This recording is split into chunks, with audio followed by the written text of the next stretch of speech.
Hello students, today we are going to start the last poem of Flamingo and the name of the poem is Aunt Jennifer's Tigers, written by Adrienne Rich.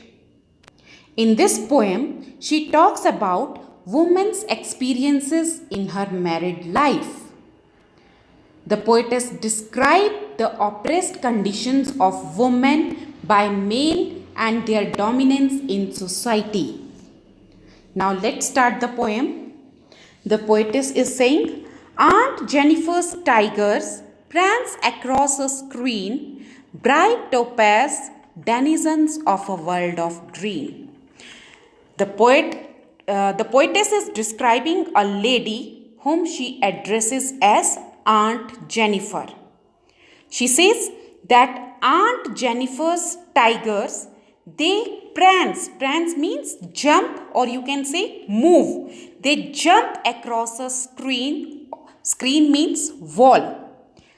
Maybe there is a picture of tigers on the wall, and in that picture the tigers are jumping. Bright topaz, denizens of a world of green. She describes the tiger as bright colored like a yellow stone known as topaz. Here the poetess has compared the color of the tigers with the precious stone topaz, which is also yellow in color. Denizens. Denizens means inhabitants of a world of green. Green means green forest. They are the inhabitants of the green forest.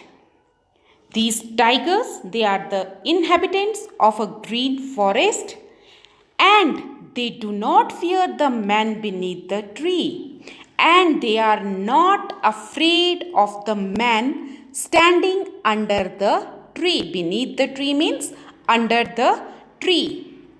They pace in sleek chivalric certainty. Pace means they run, or you can say they walk in sleek. Sleek means well groomed.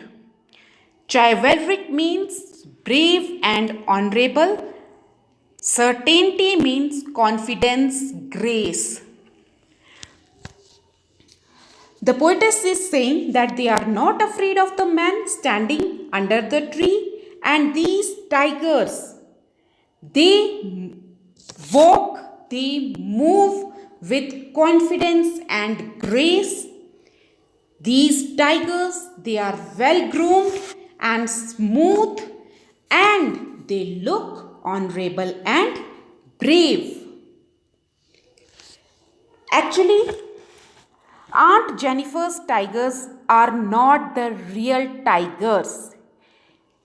Aunt Jennifer had embroidered them on a piece of cloth. Actually, Aunt Jennifer is tortured by her husband. So, what is she doing? She is doing the work of embroidery on a piece of cloth, and she is creating the images of tiger. So, in this paragraph, we can see the contrast of behavior between the tigers and aunt. Though the tigers designed by her are fearless, they are brave, honorable. But Aunt Jennifer, she herself is afraid of her husband. These tigers represent her desire to be free from constant fear. In this paragraph, the poetess has used two poetic devices. One is anaphora. You all know what is anaphora. Use of same word in two consecutive lines. See line 3 and 4. Both these lines begin with the same word. They do not fear the man beneath the tree. They pace in sleek chivalric certainty. So, both the lines begin with the same word, they. So, here we can say the poetic device used is anaphora.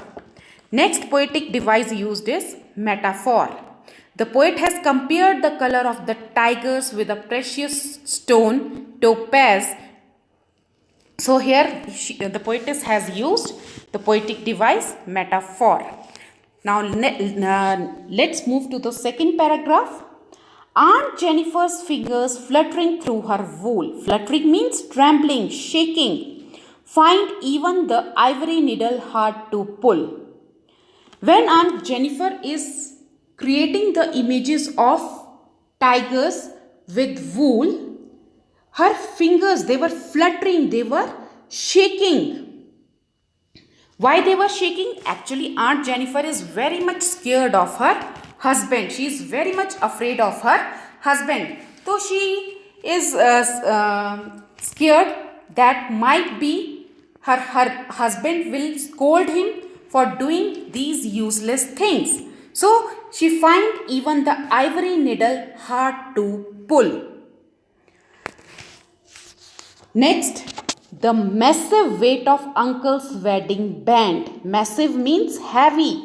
Weight of uncle's wedding band sits heavily upon Aunt Jennifer's hand. Wedding band means the ring which was given at the time of marriage.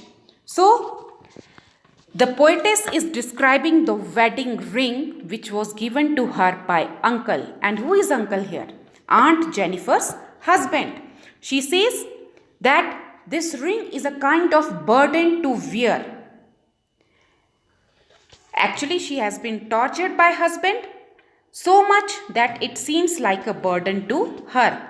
But in reality, what happens? We all know that wedding rings are the best gift given to a wife by her husband, and they are always beautiful. But here, that gift is like a burden for Aunt Jennifer. Actually, Aunt Jennifer, she has faced so many difficulties in her life that the ring is described as a heavy band on her fingers. She is having unpleasant and bitter experiences of her married life because of the dominating nature of her husband. So, the poetess want to convey that throughout her lifetime, woman works to glorify the tiger. Who is the tiger? Her husband. But this marital bond becomes a burden for that woman. Now, in this paragraph, the poetess has used the poetic device alliteration. Fingers fluttering. Fingers, both fingers and fluttering, both these words begin with the word F. Means F sound is repeated in fingers fluttering. So here the poetess has used